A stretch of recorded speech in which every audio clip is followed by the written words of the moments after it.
What's the meaning of B-picture?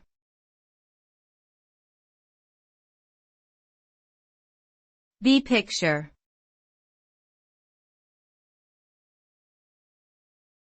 B-picture.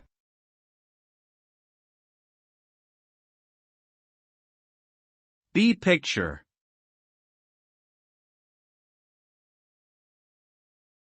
B-picture.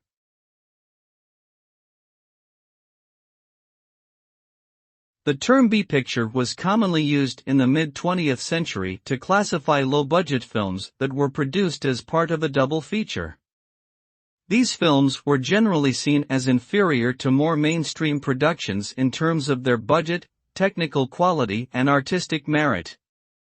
Despite this, B-movies were often very popular with audiences due to their entertainment value, and many filmmakers and actors launched successful careers in the industry through their work on these films.